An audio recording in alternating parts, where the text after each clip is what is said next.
McDowell, I'm Kira Smith, here with your Trojans Today. We've got a jam-packed show for you this week. Up first, we have Zach and Gabby, who will explain the nuances of the inauguration ceremony and how things changed this year. Up next, we have Jalea and Devin, who interviewed students about their thoughts on the 4-day in-person schedule. Then finally, we will head over to Mandy as she challenges herself to become a better musician. But before that, let's head over to this week's trivia. Last show's question was, on average, 1 inch of rain is equivalent to how many inches of snow? The winners were Mr. Boucherel and Park Parith with the correct answer of 10 inches. If you know the answer to today's question, type the link on screen or click the link in the description to participate.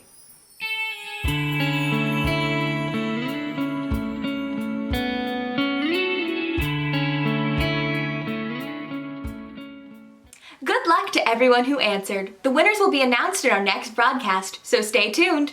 Speaking of winning, after winning the U.S. presidential election with 306 electoral college votes, Joe Biden and Kamala Harris were inaugurated as the 46th President and 49th Vice President of the United States. Let's go over to Zach and Gabby, who will explain the process of inaugurating a president and how this year was different due to the pandemic and some unusual current events. Hello, McDowell. I'm Zach. And I'm Gabby. Have you ever wondered what happens when a new president gets elected? How the new team transitions into the White House? Today we will be learning about how the new president transitions into the White House. Let's get started. During the inauguration, the Supreme Court's Chief Justice swears in the new president. Basically, so well over 200 years here in America, the most important thing about inauguration is really symbolic.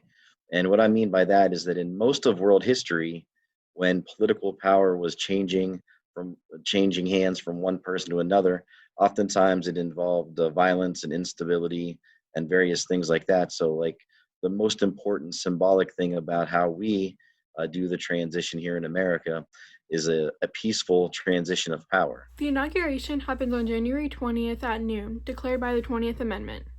As Hail to the Chief is played by the band, the inaugural speech follows.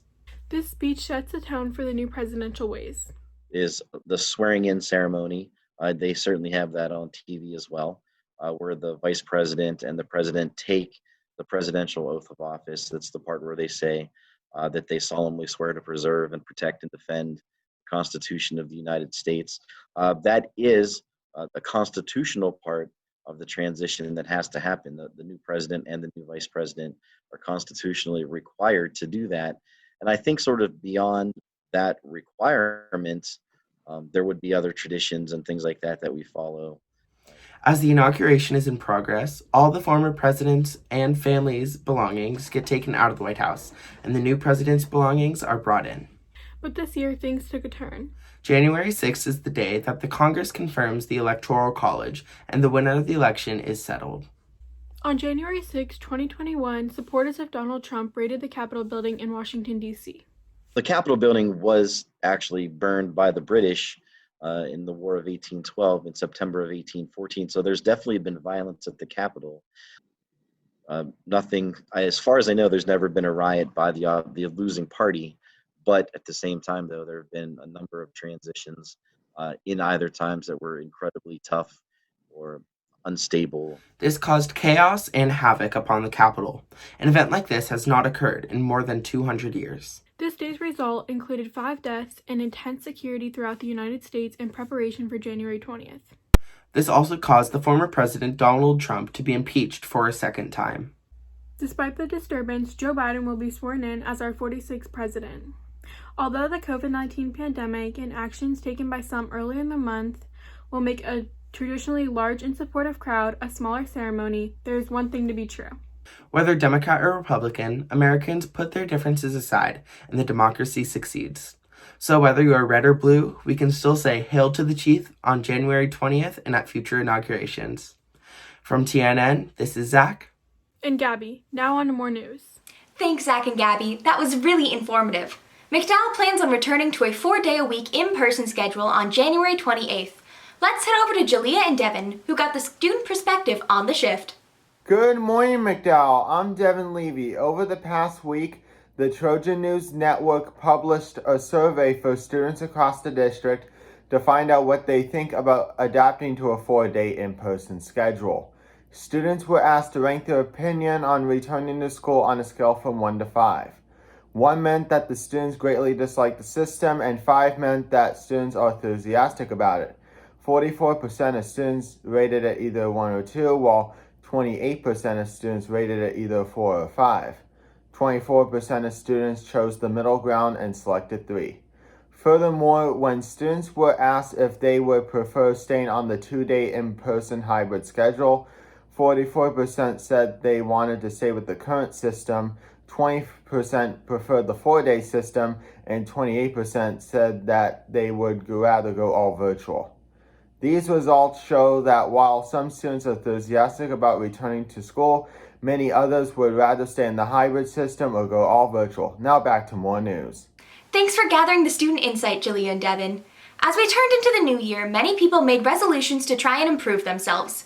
Let's head over to Mandy, who attempted a challenging practice regime to push herself to new musical heights.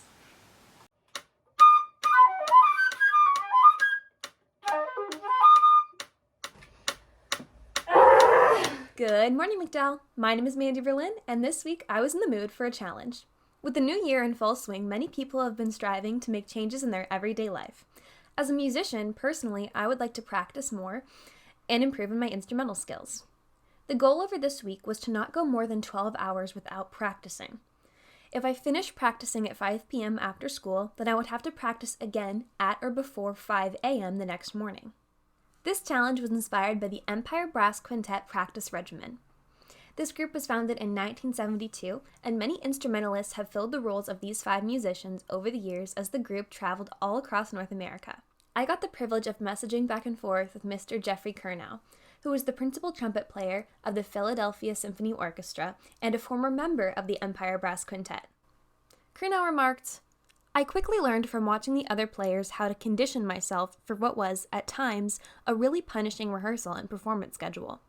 The 12-hour rule was an unwritten part of everyone's routine, and once I applied that to my own practice schedule, I found it really helped prepare me for the work. I will also be setting guidelines during this challenge as to what necessitates practicing. In order for my practice session to count, I will need to achieve the following: play 1 scale, work on a technical exercise or warm-up, work on an audition excerpt or a piece of repertoire, and play for 30 minutes or longer." At the beginning of this challenge, I predicted that it was going to be fun but exhausting, and I was absolutely right. But hey, that's the life of a musician. Let's take a look at the week. The date is Sunday, January 10th, 12:09 p.m. I'm starting my practice challenge now. I learned a lot over the course of this challenge. Maybe too much to say in one video. I learned new exercises to improve my playing. I learned the audition pieces that I needed to know soon. I learned some of the bad flute habits I had and how to fix them. Ew. The biggest thing I noticed throughout this challenge was that practicing very frequently and in short sessions helped my retention of knowledge, more so than trying to do very long practice sessions far apart from each other. Mr. Kernow in our discussion also remarked, "Music has had an emotional hold on me for as long as I can remember. It's like a best friend that I couldn't live without."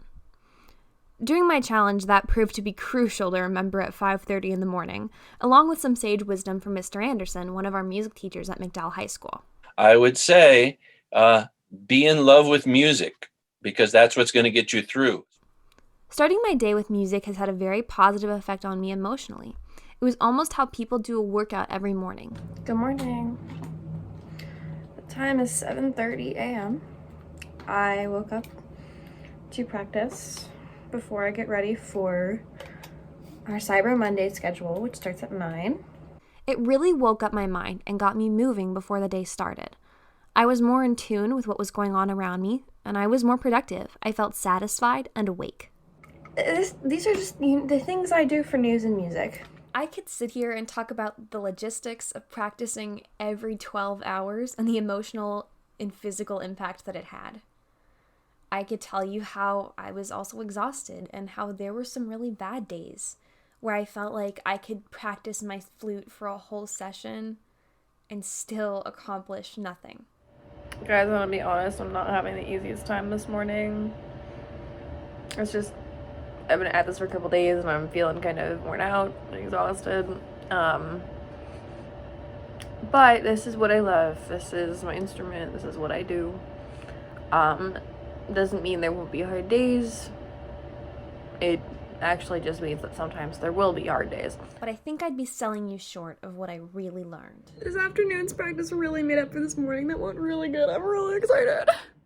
During this challenge, I talked to many musicians, like Mr. Johnson, for example, the director of the Center for Performing Arts at McDowell High School.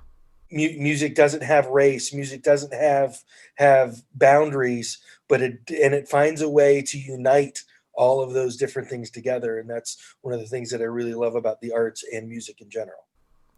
Every single person I talked to about this challenge, every music teacher, every friend, thought I was absolutely off my rocker. They really thought I had lost my mind and that this was ridiculous. However, as crazy as they thought I was, they all believed in me. They all wanted me to tell them more. They supported me, gave me advice, and wanted me to update them on how it went. These were people just like me, who make music their life. I think perhaps this is the nature of a musician, to believe in the people you care about and push yourself to the limit. It takes effort, it takes dedication, it takes passion, it takes hard work.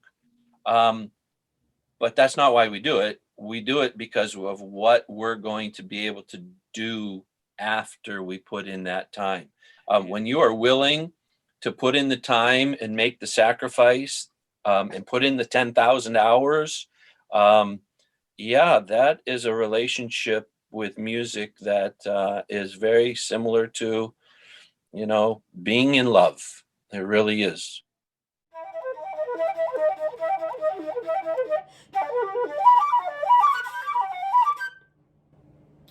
Practicing your instrument every 12 hours pays off. I started this challenge in search of information and new practicing methods, and I think in the process I learned what music is. Music lets us believe in lofty goals and spectacular dreams. But more so, music brings us together and lets us believe in each other. Thank you so much for joining me on my musical journey. That's all for today, McDowell. Keep practicing, and now to more news. That sounds so challenging yet rewarding. Thanks for sharing your journey with us, Mandy. That's all for today's show. Thanks for tuning in. As always, I'm Kira Smith, signing off from Trojans Today. Make it a great day, McDowell.